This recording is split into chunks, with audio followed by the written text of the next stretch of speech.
we both had work, and we're working with terrible directors and guys who didn't know anything, and we would have to say, well, how about if I move over here? And they would say, yes, why, that's a good idea, move over there.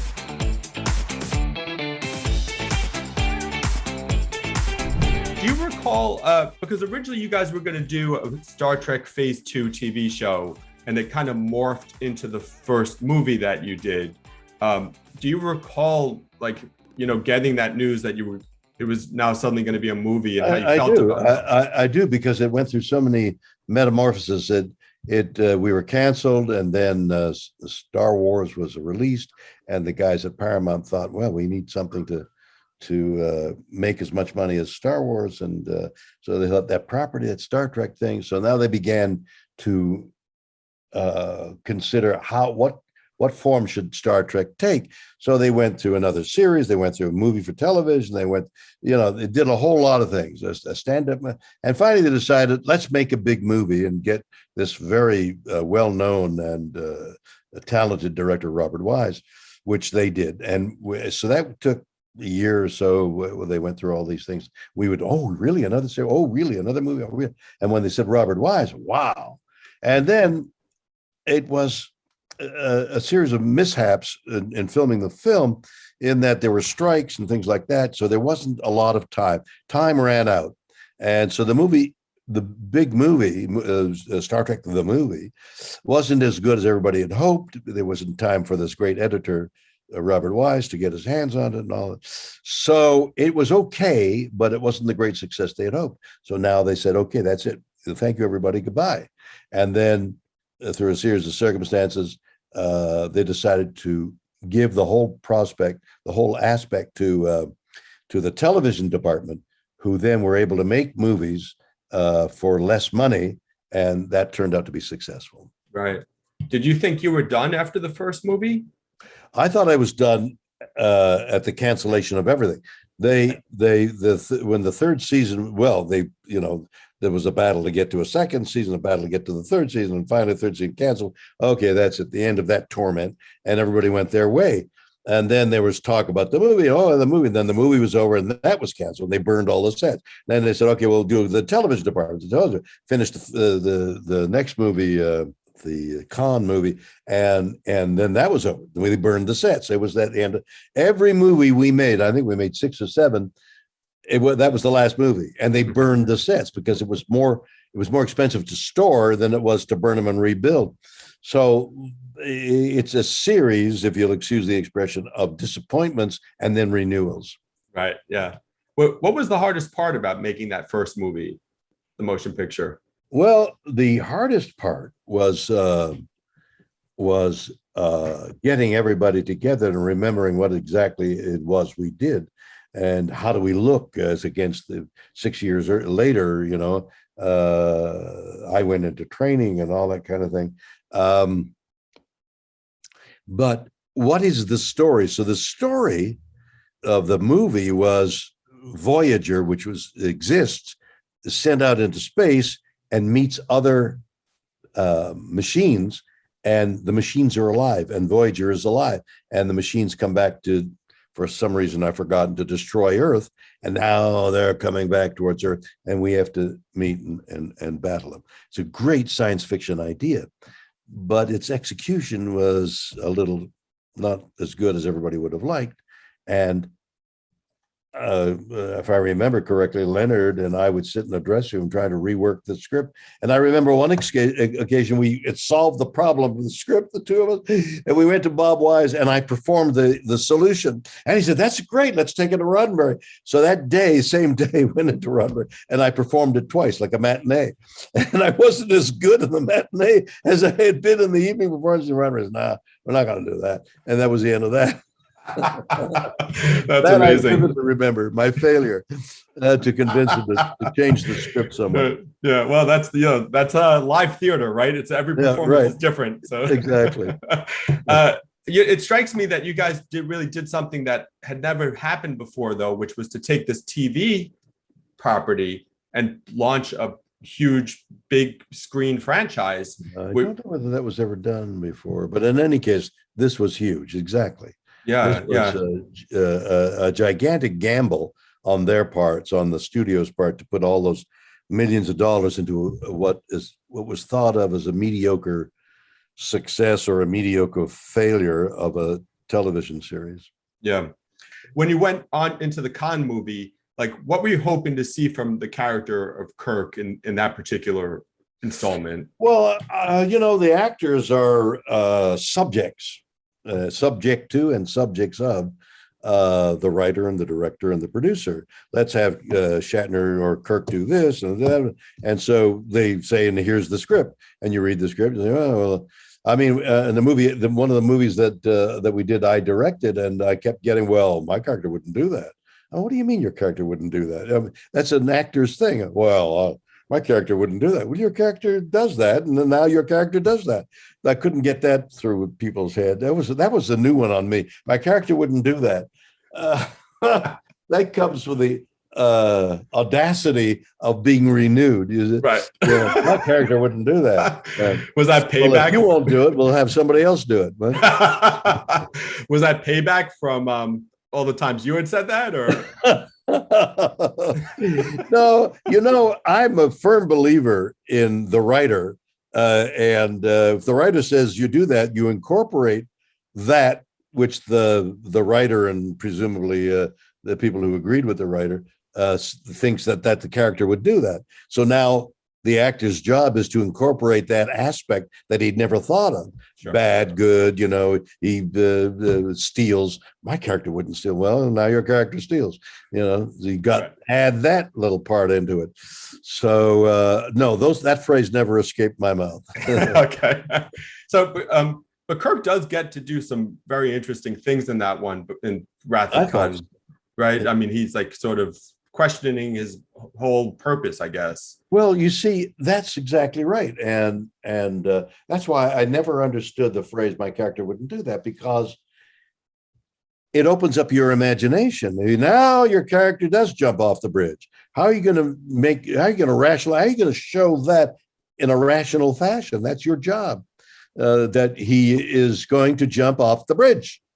So then when you moved on to the third one, Leonard Nimoy, your friend, was taking over directing. What was that like for you to suddenly, but that had to shift the relationship? It was awkward. It was a little awkward for him, a little awkward for me. Not terrible. We were both experienced actors that, we've both had worked, and we're working with terrible directors and guys who didn't know anything. And we would have to say, well, how about if I move over here? And they would say, yes, why, that's a good idea. Move over there. And why if I say these words rapidly? Oh yeah, that's a good idea. So there's a lot of self-direction going on, especially in television.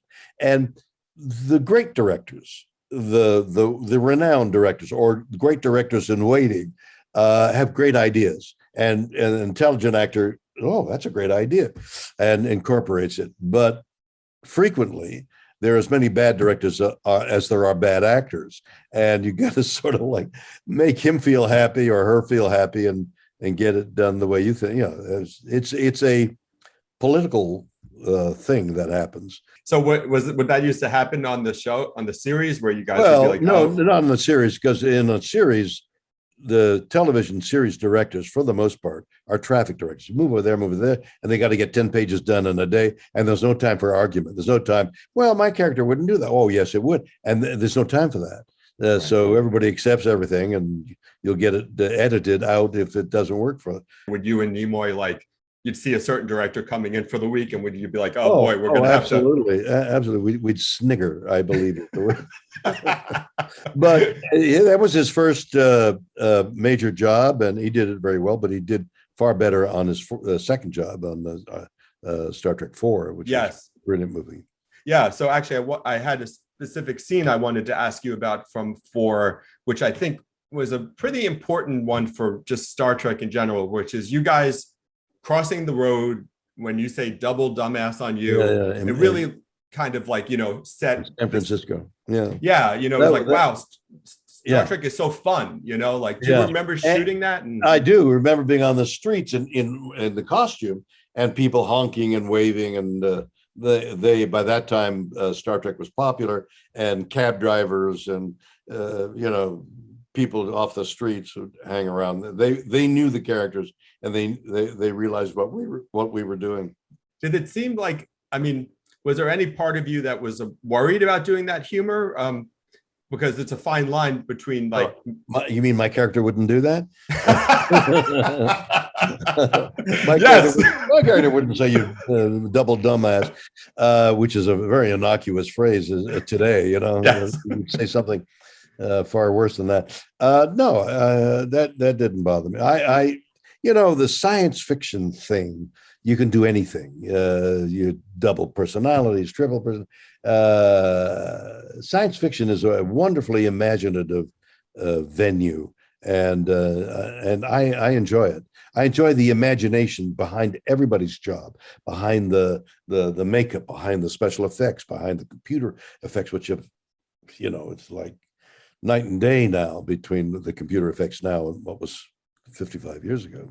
So I think one of like your great moments in these movies is when you find out that your son David died in the third film. Do you recall shooting that one with Nimoy? Nimoy directed that one. Do you recall shooting that scene and what that was like? Well, yes, of course.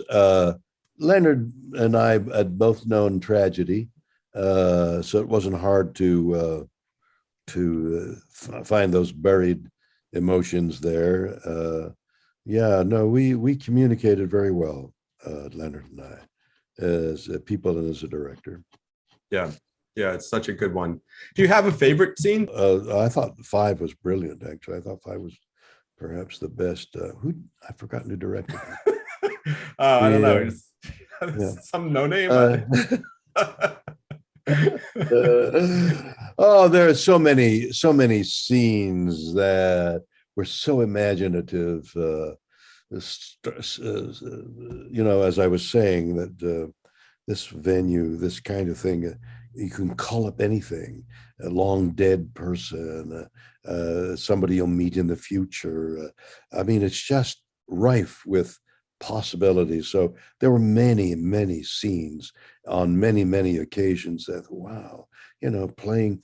There was one time, I forgot whether it was in the movie or in the series, where I was supposed to be really old, and the makeup guy since we were doing it cheaply, was gluing Kleenex on my making me old, and I'm like supposed to be like old, like 90. And I'm looking at it like, wow, 90. Well, I hope I don't look like this when I'm 90. And you don't. I tore the Kleenex off, and there I was. Actually, I wanted to say happy birthday. I saw you were up at Ticonderoga. Do you enjoy going up there to do that? Ticonderoga is a gas, man. Yeah, he's got this guy, and his name is James Collier. Is made with friends. Smarty pants. He did it. He erected the exact sets in a place, and he holds tours there, and invited me to come up and do and speak. And so it's great fun. The people that come up to Ticonderoga are really passionate. Yeah, but you seem to really put your all into it too, because I saw some photos. You were reenacting stunts and stuff, and But what we do that I enjoy the most is the people that all gather on the bridge, and we have essentially a chautauqua. It's just we talk about anything, and I try to make it meaningful. God and the future and youth and old age, and universals that are apparent at any age, meaning time, spots, or any age of your life. Yeah, I saw a photo from that event.